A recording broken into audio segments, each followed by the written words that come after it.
उपराष्ट्रपति पद से अचानक से जगदीप धनखड़ जी का इस्तीफे की खबर सामने आती है, जिसको सुनकर पूरा देश दंग था। लेकिन इन्हीं के साथ कई सवाल भी सामने आते हैं कि अब नया उपराष्ट्रपति कौन। जब ये सवाल की तलाश की जाती है तो कई सारे नाम इस फहरिस्त में टॉप पर नजर आते हैं। लेकिन अगर उन नामों की चर्चा करें तो कई ऐसे कारण भी नजर आते हैं कि अभी उन्हें क्यों ही हटाया जाएगा। लेकिन इन सब के बीच एक ऐसे नाम की चर्चा करने वाले हैं जो शायद सुनकर आप भी दंग हो जाएंगे और कहेंगे कि क्या ही बकवास कर रहे हो। लेकिन अगर आगे की सच्चाई सुनेंगे तो शायद आपको भी लगेगा कि अगर ये होता है तो बीजेपी के लिए फायदा ही फायदा होगा। दरअसल वो नाम है राव इंद्रजीत सिंह का। इस नाम को नजरअंदाज क्यों किया जाए? यादवों को साधने के लिए बिहार और यूपी जैसे बड़े राज्यों में मोहन यादव को सीएम बनाया गया था। लेकिन क्या यादवों को साधा गया? हरियाणा में चुनाव हुए थे तो वहां पर भारतीय जनता पार्टी ने अहिरवाल बेल्ट में जो प्रदर्शन किया था, राव इंद्रजीत सिंह के उस कदम को बिल्कुल भी इनकार नहीं किया जा सकता, उसको नजरअंदाज नहीं किया जा सकता। ऐसी स्थिति में सवाल यहाँ पर जब फहरिस्त की बात हो रही है उपराष्ट्रपति पद के लिए, कितने नाम सामने आ रहे हैं, लेकिन राव इंद्रजीत सिंह का ही नाम क्यों जिस पर हम चर्चा कर रहे हैं? दरअसल उसके तीन मुख्य कारण हैं। पहला, उनको जिस हिसाब का मंत्री पद दिया, बहुत से लोगों का कहना है कि जितना बड़ा उनका कद है उतना बड़ा उनको पद नहीं मिला। दूसरा, जिस तरीके से हरियाणा की सियासत में भारतीय जनता पार्टी ने सरकार बनाई उसमें अहिरवाल बेल्ट की बड़ी भूमिका है, लेकिन राव साहब वहां पर नाराज नजर आ रहे हैं। और तीसरा, यूपी बिहार जैसे राज्यों में अगले कुछ समय में चुनाव है, बिहार में इस साल के अंत में और 2027 में यूपी में। यादव समुदाय कितना बड़ा वोट बैंक है और उस वोट बैंक में सेंधमारी करने के लिए क्या राव साहब को उपराष्ट्रपति पद के लिए नाम आगे बढ़ाया जाएगा या नहीं?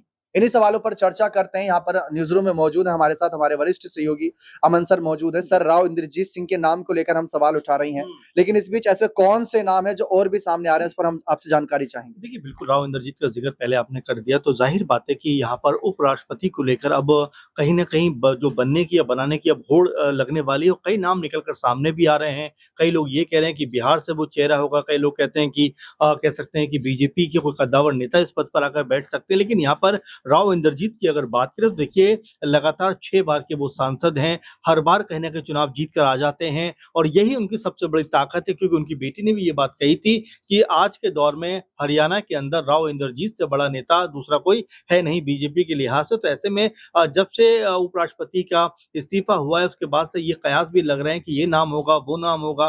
कई लोग कहते हैं कि जो उप सभापति हैं हरिवंश राय जी और हरिवंश नारायण जी, उनको बनाया जा सकता है। कई लोग नीतीश कुमार का जिक्र भी कर रहे हैं, कई लोग बीजेपी के जो वरिष्ठ नेता हैं उनका नाम भी इसमें लेकर आ रहे हैं। लेकिन अगर इस कड़ी से कड़ी जोड़कर देखा जाए तो यहाँ पर कोई बड़ी बात नहीं कि राव इंद्रजीत को इस अहम जिम्मेदारी को सौंपी जाए, क्योंकि हरियाणा को साधने के साथ साथ बीजेपी यहाँ पर बिहार को भी इस बहाने साध सकता है। और क्या बीजेपी इस नाम पर विचार करेगी? क्योंकि राव इंद्रजीत मुझे ऐसा लगता है दीपक की आज की राजनीति में बीजेपी के सबसे बड़े नेताओं में से एक है। तो यह बात साफ है कि राव इंद्रजीत सिंह बीजेपी के बड़े नेताओं में से एक है, लेकिन सबसे बड़ी बात कि वो एक बागी चेहरे के रूप में देखे गए थे और हाल फिलहाल में उनको लेकर कयास भी थे कि वो फिर से बगावत कर सकते हैं।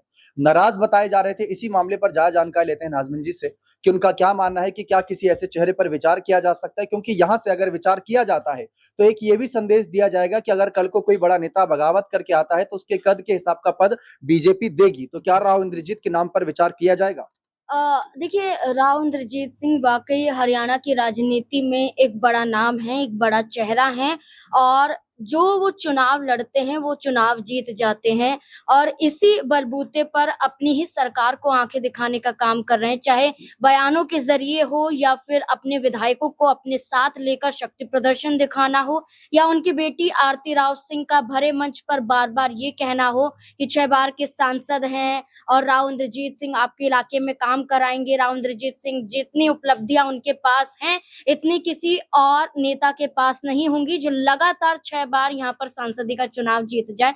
तो ये बयान आरती राव के हैं, और ये तक कहना कि हवा चल रही है, यानी कि राव इंद्रजीत सिंह चाहे तो हरियाणा के अंदर, सिर्फ हरियाणा के अंदर वो भारतीय जनता पार्टी की बनी बनाई सरकार को कहीं ना कहीं हिला भी सकते हैं। तभी आप देखिए, जब आरती राव ये कहती हैं कि मैंने किसी को रोका नहीं है, हम तो न्योता देने के लिए तैयार हैं, कोई भी अगर हमारी डिनर पार्टी में आता है तो हम उनका स्वागत करेंगे, दरवाजे खुले हुए हैं।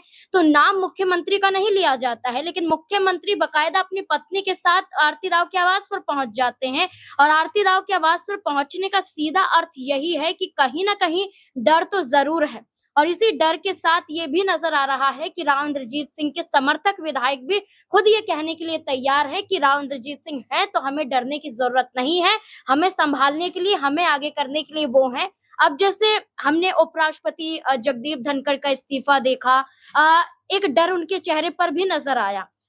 अचानक से राष्ट्रपति भवन में पहुंच जाते हैं, प्रोटोकॉल तोड़ते हुए दिखाई देते हैं, ना सूचना पहले दी जाती है, अचानक पहुंचते हैं और इसके बाद इस्तीफा थमा देते हैं, स्वास्थ्य कारणों का हवाला दिया जाता है। लेकिन इससे पहले हमने ये भी देखा कि एक मीटिंग थी, उसमें जेपी नड्डा, किरण रिजिजू शामिल नहीं होते हैं, तो ये कहा गया कि नाराजगी चल रही है दोनों के बीच में, और इसी नाराजगी के चलते उपराष्ट्रपति पद से उन्होंने इस्तीफा दिया। अब चर्चाएं तेज है कि आखिरकार उपराष्ट्रपति बनेगा कौन, 6 महीने के भीतर चुनाव कराना है, इसके लिए एडवाइजरी भी जारी कर दी जाती है। तो आप देखिए, इसमें कभी वसुंधरा राजे का नाम आता है, इसमें कभी नाम जेपी नड्डा का भी आता है, इसमें नाम निर्मला सीतारमण का भी आ रहा है, इसमें नाम मनोज सिन्हा का भी आ रहा है, इसमें नाम जैसे अभी हमारे वरिष्ठ सहयोगी ने बताया हरिवंश नारायण का भी आ रहा है, जो जेडीयू पार्टी के सांसद भी हैं और उप सभापति भी हैं।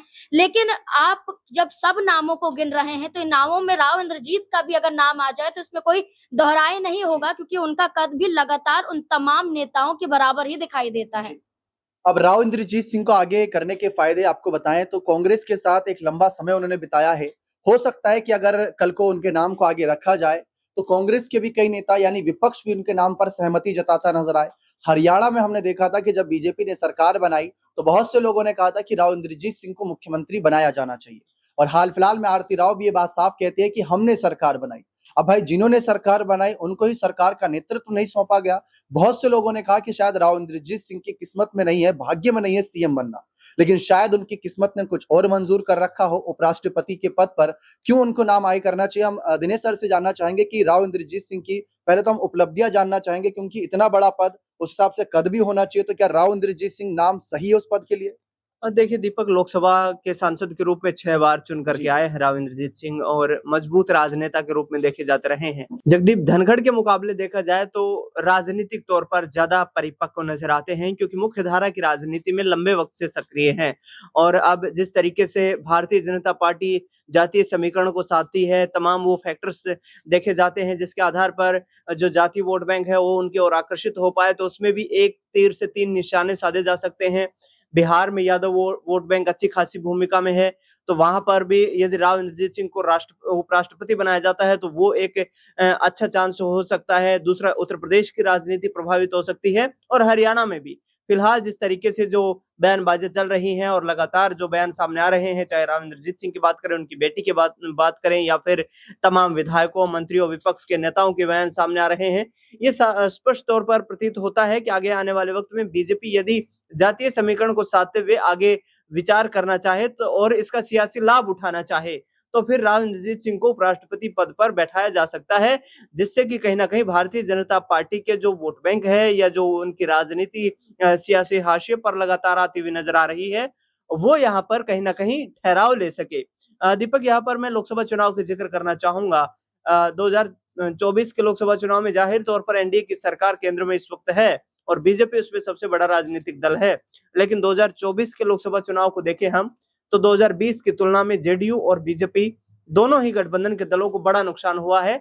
लोकसभा में, बिहार में इनकी सीटें घटी है, और उस आधार पर यदि ये परिणाम बदस्तूर जारी रहते हैं विधानसभा चुनाव में भी, तो वहां पर बिहार में जो लो मार्जिन की सरकार चला रहे नीतीश कुमार, वो मार्जिन खत्म हो सकता है, महागठबंधन की सरकार बन सकती है, क्योंकि जो लोकसभा चुनाव के रुझान आए हैं और बिहार के लोकल मुद्दों पर जो चुनाव लड़ा जाएगा उसमें हो सकता है कि 5 से 6% वोट शिफ्ट होता हुआ नजर आए।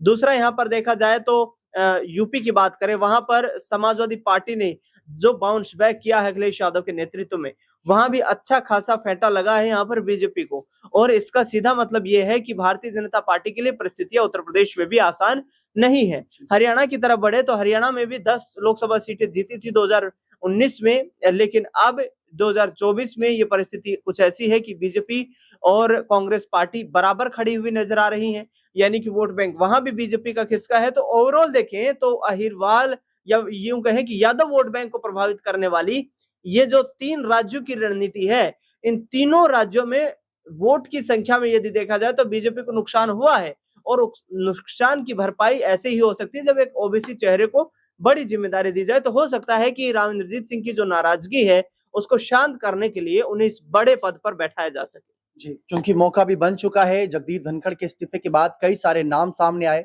लेकिन राव इंद्रजीत सिंह के नाम को लेकर जब हमने शुरुआत में आपसे कहा कि आप में से बहुत से लोग सोच रहे होंगे कि क्या बकवास कर रहे हैं, क्यों ही बेवजह के राव इंद्रजीत सिंह के नाम को लेकर ये बातें रखी जा रही हैं। लेकिन अब आपने कारण जान लिए, कारणों के साथ बात हो रही है कि क्यों नहीं राव इंद्रजीत सिंह। सवाल ये भी उठता है, क्योंकि मान लीजिए अगर एक नेता कांग्रेस से बीजेपी में गया तो क्या उसकी महत्वाकांक्षा नहीं है, क्या उसकी राजनीतिक इच्छाएं नहीं है? सीएम बनने की इच्छा थी, मौका भी था, माहौल भी था और आपके पास नंबर भी था, लेकिन तब आपने राव इंद्रजीत सिंह को नजरअंदाज किया। और अब बहुत से लोग सामने आएंगे जो ये कहेंगे कि राव साहब तो 75 साल के हैं, उनको कैसे बना दें।